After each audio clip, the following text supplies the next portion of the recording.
Okay, guys, we're gonna work on your video for your video project in this class. So I'm gonna walk you through how to use Adobe Premiere.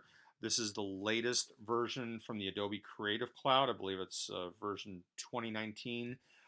So basically, with this video, I'm gonna take you step by step through everything you need to do to edit your video, export it, save it out so that you can upload it to YouTube and embed it on your blog. So first thing I need to do when you start at Premiere is you need to start a new project, okay?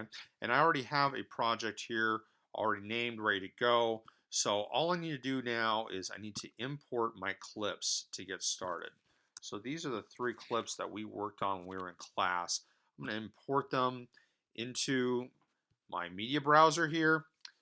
So this is my library here that I can work from to make this video. So now there's a few things I want to orient you with. Remember this window up here. This is going to be your editing window. This is where you can drag a video up in here, and you can start picking it apart, breaking it up, and exporting it into your timeline. Your timeline is going to live down here. I can just click and drag a video down here, and that's going to establish my timeline. Up here, this is my the video. This is what the timeline is how the video is going to look like playing on this timeline. Once I start laying down B-roll down here and on V2 and V3 and any other audio tracks that I want, it will start. This is where I will see the results up here. So a couple things to remember when you're editing, this razor tool will be important to you. If you click on that, you can cut your video. Now this works exactly like it did in Adobe Audition, which we used for your audio or for your podcast assignment. So you can just break that up, cut it, move these pieces along as you know, move them around as you need to. This is one way to do clip editing in Premiere. And if remember, just like an Audition, if you got too much, you can always drag this back out and adjust this. If you cut it in the wrong place, all the cutting does is just gives you multiple clips to work with. It doesn't mean that you've ruined your video. It doesn't mean you have to re-import. So a couple things to note in this window, in the editing window, where the razor tool is one way to edit these clips down here. These brackets are another way to select the clips that you want to use. This is really helpful when you're doing B-roll, because when you're working on longer videos like you're going to be doing in this class, particularly on your final project, you're going to be working with a lot of different pieces of B-roll. And so you don't want to just drag whole clips down on the timeline and have them spread out here and having to be using the razor to break them up and move them around. Instead, you can use these brackets to select the pieces of video that you actually want and then drag them down to your B-roll line. Okay, and remember, V2 is where you want to use your B-roll. Okay, so as you start putting more and more pieces down here, keep them on B2 to keep it organized. The other thing, as you notice here, when I drag this down, I also drag down another piece of audio. You don't want to have to deal with that because you're going to end up having audio as you listen here. The audio clips are conflicting. Um, so that's not any good for a video. So what you want to do is if you do that accidentally, you can go to Clip, go down to Unlink. That's going to break apart the audio and video tracks. You can just delete the audio track. The other way, a much simpler way to do this, is to hover over this icon here. It says drag video only, grab it, drag it down to the B-roll line. Now you're only importing the video. You're not dragging in any audio that you have to then unlink. So go ahead and just practice with those brackets, break up your B-roll, create your sequences, and then drag them down to your B-roll line. Now, V3 is good for another element that you need to have in your B-roll, or in your video, and that's your lower thirds. Your lower thirds is the little bit of text that you often see in television broadcasts down here to identify who people are. whenever you have a new person appear in your video, you need to identify who they are, first by name and then by some type of title to identify them. The way you do that is you click on this graphics menu item up here, and if you move over here in this menu, you can click browse, and Premiere is giving you a menu of items that are already formatted for you to make this really easy. Now the easiest one to use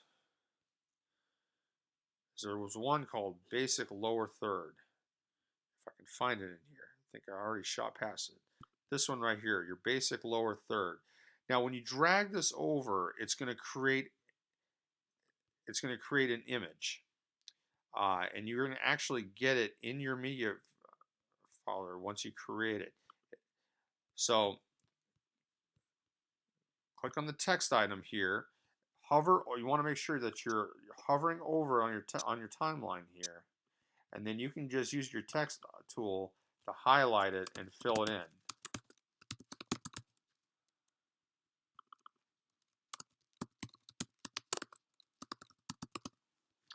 Now, as you can see here, one challenge with lower thirds is it can blend into the background really easily. You can see this white text is blending in really easily. So it makes it hard to read. So a couple of ways that I like to do to help to address that. One is to use this right here, the small caps tool. That will make things a little blockier. I find it a little bit easier to read. It stands out just a little bit more than some lower standard, um, uh, fonts. The other thing, as I fix my font problem that I did there, you can do is you can scroll down to the bottom here and you can click on shadow. This will put a drop shadow on that font, and that will help it jump out too. As you can see here, that drop shadow helps it pop out from the background pretty nicely. Now, as I always put that on the video 3 line, because then that text, remember these video lines are going to be prioritized. Video 1 is going to be top priority. Video 2 is going to show over video 1, and video 3 will show over those other 2. Okay, so use your video 1 line for your basic interview, your basic video that you're going to be coming back to all the time.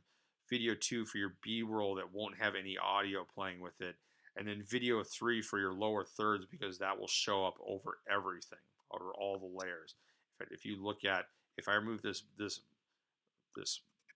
lower thirds line over here, you can see where it's going to show up over on top of all the layers there. Shoot a wide shot. Go ahead and shoot it right now. Okay, provides a different perspective of the A-roll. So once you got your lower thirds taken care of, the other way you can use lower thirds, you can use it at the end to create a credit for you, to be able to kind of sign your name to your video. So you can do the same way. You can drag it to any of these video lines. Doesn't really matter which one, but scroll over it. Then you can just put a credit on your video so that everybody knows who made it. Okay. Now there's 2 types. And then once you've got that done, there's a couple of things you want to do, beginning and ending of your video, to kind of help ease the transitions. You want to put effects in, video effects. And you go up to this menu up here, or actually, take that back.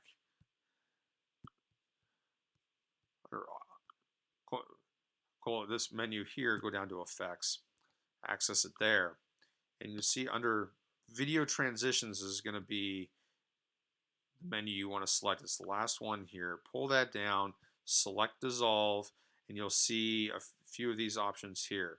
I want you to focus on film dissolve, the dip to black, and the cross dissolve. The film dissolve provides a nice way to enter your video.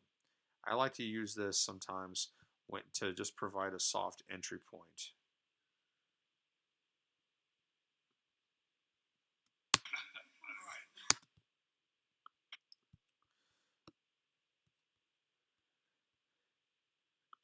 now it is. Let's see. It is not wanting to show my. All right, let's see if it'll work now. Film dissolve. Drop it in right here, and that's going to So the kind of first let your shot, video emerge as you start it out. So the dip to black works the exact opposite way. Stretch this out. This down here, by stretching this out, will help you compress or extend the timeline, so it makes it a little bit easier for you to work with. So a dip to black, place at the end of the video, will help you to transition out. all right. If you watch this, No, it'll go ahead and fade stop. out, and now we'll go into our credits. The cross dissolve is a good way when you have when you're cutting between clips, and maybe there's something going on where it's a little bit jarring, and it's just you're flashing between scenes, and it's just kind of difficult to watch or whatever. You want just to kind of soften it up. You can grab a cross dissolve and place it at both ends of a clip. A lot of times, you don't have to, but generally you place it at both ends of a B-roll clip, and it will blend the two video clips together Shot after that. and make it a smoother transition into and out of a For clip. that, Josh, I don't want recording this because I'm misspelling hands. All right. Like that. Now, when you've got your whole video put together, and you've got all your B-roll assembled, the first thing you want to do before you save it out is you need to render your video. You want to go up here under Sequence and render into out. And this basically just is preparing your video. It's helping to just preparing it for final output. It can take a few minutes. As you can see, this is going to take 9 minutes. I'm not going to wait 9 minutes, but I want you to be aware that you can tell when your video has been rendered, because you see this green up here on this line. This green will drag out, and you'll see once it covers your whole timeline, you know your video has been fully rendered. If you make changes after you have rendered your video, you will need to re-render it. You will see a green line here, but then you'll see strips of yellow where you've made edits. You need to do the render again before you export the video. But once you've rendered, you can go up here to export it and save it out. File, export, export media. You'll get this screen. You want to make sure your format is H.264. That's a web video format. Verify that you're exporting it in high definition, 1920 by 1080, 30 frames per second. Once you have that, you can go ahead and hit export, and it will save out your video, and you'll be ready to upload it to YouTube and then embed it in your blog. So that's all there is to it, really. That's everything, all the tools and all the processes you're going to need to know to make your video. So have fun playing around with this program. And if you have any questions or run into any trouble, just feel free to shoot me an email and we'll work our way through it.